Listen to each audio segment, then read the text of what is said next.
Hi, I'm Amy. If you're new around here, I love sharing what I'm cooking for my family. I'm a wife, I have a 2 and a 4-year-old, and I love taking you along with me in the kitchen. So I'm gonna be making an oat recipe. I always have oats on hand. I'll also be sharing 2 different dinner recipes. So let's go ahead and get started. I'm gonna be prepping some breakfast here for the next few days. Sometimes I don't like sweet things for breakfast, so I also really like to have this for a snack in the afternoon. So I'm adding in some unsweetened applesauce. Definitely use store-bought if that's what you have. That's what I would use if I didn't have this. My sister made this for us for Christmas. So I'm adding in 1 cup and 1/4. You could also use 2 bananas and then 1/4 cup of unsweetened applesauce if you'd like. I just don't have any bananas. Now I'm adding in 2 tablespoons of brown sugar. Some vanilla. The recipe calls for 1 teaspoon. That's probably more like it, 2 teaspoons. 1/2 teaspoon of baking powder. 1 cup of milk. I'm using not a liquid measure just because I want to be able to throw this in the dishwasher. But I'm just using skim milk. You could use whatever milk you'd like. Now I'm going to add in 1 1/2 cups of oats. Next I'm going to add in some salt and some cinnamon. That's actually cinnamon sugar that I just added, but that's the only cinnamon I currently have open. So I'm gonna give it a nice stir. We're gonna put it in a baking dish and add some topping to it and then bake it up. The one thing I will say about these oatmeal bakes from this recipe creator is they're not super sweet, the actual oatmeal, but you put a nice topping on it and then every bite has some sweetness. We did add a couple tablespoons of sugar, some applesauce, but I like my oatmeal pretty sweet, but that topping gives it a really nice flavor and then you have the sweetness with every bite. I don't have any spray oil. I just don't really keep it on hand, but I'm just gonna take some butter and make sure it's all greased up so nothing sticks. Okay, let's put the oatmeal in the pan. And I'm just gonna kind of evenly spread this. Now I'm gonna set this aside and I'm gonna measure out and chop up 1/2 cup of walnuts. If you've seen a video of mine recently, you know I have a whole bunch of walnuts. That is specifically why I picked this recipe. I'm not gonna mix the toppings together or anything. I'm just gonna go ahead and drop them right on the oatmeal. She does have tons of these different oatmeal bake recipes. Stephanie, the person who created them, so if you don't like walnuts, you could leave them out or you could check out some of her other recipes. I have made the s'mores baked oats and those were very good. And next I'm gonna add on 1 teaspoon of brown sugar and 1/2 ounce of chocolate chips. I'm using mini chocolate chips. I just thought it would cover it a little bit better. You'd have more bites with chocolate in it. And that's it. I have my oven on at 375. I'm gonna bake it for 35 minutes and I'll show you how it looks when it's done and I'll let you know how it tastes, of course, too. It's all baked up here. My kids loved it. I like it. I do like my oatmeal a bit sweeter. You do get sweetness in every bite with the toppings, but just keep in mind it's not super sweet and it is pretty thin, so I do think you could use a different size pan as well. Just keep an eye on the timing, how long it takes to bake. The next recipe I'm making is a teriyaki beef stir fry. To get started, I'm making this homemade teriyaki sauce. I love it. I've made it a bunch of times. My daughter, my 2-year-old, did help me make this, so I didn't include the full making of this recipe because I didn't want her face in it or anything, but it's water, soy sauce, brown sugar. I do have the amount of sugar in this recipe, ginger, garlic, cornstarch, and water. I don't pre-cook the sauce. I just cook it with the meat and veggies. So I cooked ground beef first, and I'm taking it out of the pan to then add the veggies.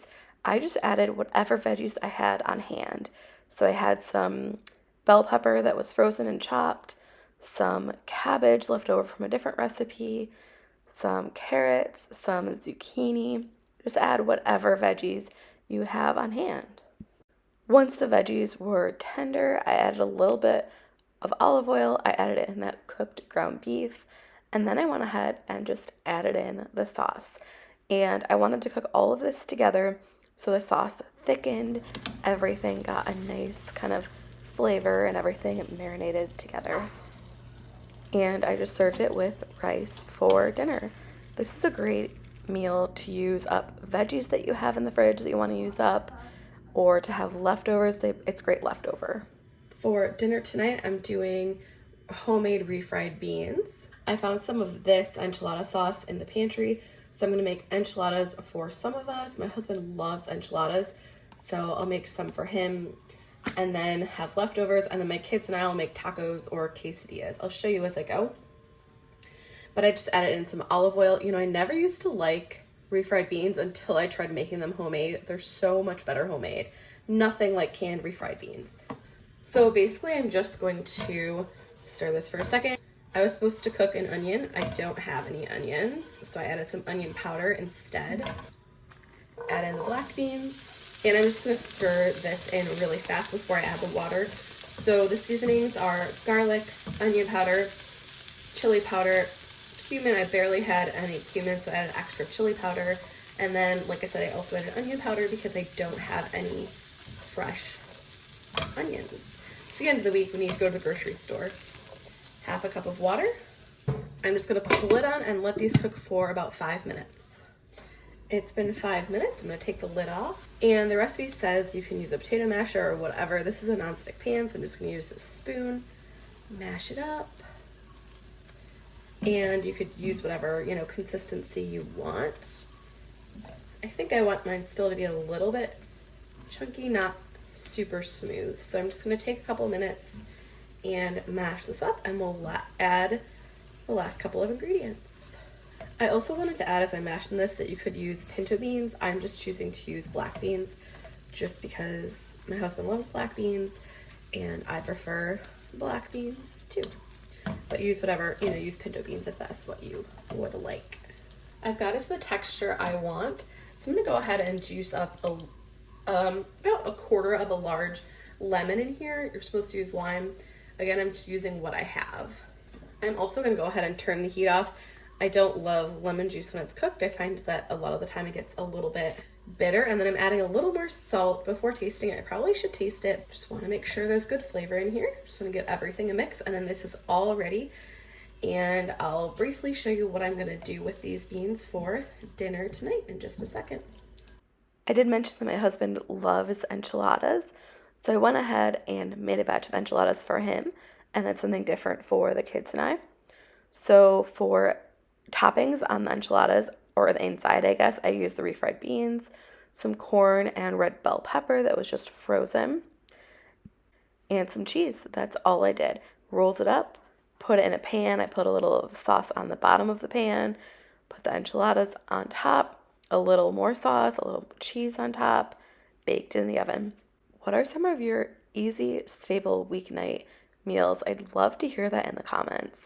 I'm always kind of struggling with some easy recipes to make. I love trying new recipes, but I do like to kind of make some old recipes that I know we all like. So for us, I do make a lot of tacos. Everyone loves tacos. My husband and I like pizza. My kids don't like pizza too much. But, you know, even sometimes we'll just have like toast for dinner with like yogurt or fruit on the side or something. But if you have any go-to staples, leave it in the comments below. I do like variety, but I also like to have staples that I know everyone will like. So here I am making up some quesadillas. So I make quesadillas for the kids and I. I just use the same exact like inside as I did in the enchiladas. So the refried beans, the corn, the red pepper, just a tiny bit of the enchilada sauce in mine, cheese, and then I went ahead and just cooked it. I folded it over, cooked it in the toaster oven. You could cook it on a pan, in the oven. I've seen some cool recipes where you lay tortillas out, fill it with your quesadilla insides, lay more tortillas over it, so kind of like a huge quesadilla, and then you just cut it up, with a pizza cutter. That looks really good. I've never tried it. That's all I've got for this video. I do want to say thanks for watching. I'm really happy you're here. I love sharing what I'm cooking. I hope to see you again next time. Don't forget to subscribe if you're new. Give it a thumbs up if you enjoyed this video. And I'll be back again next week. Bye.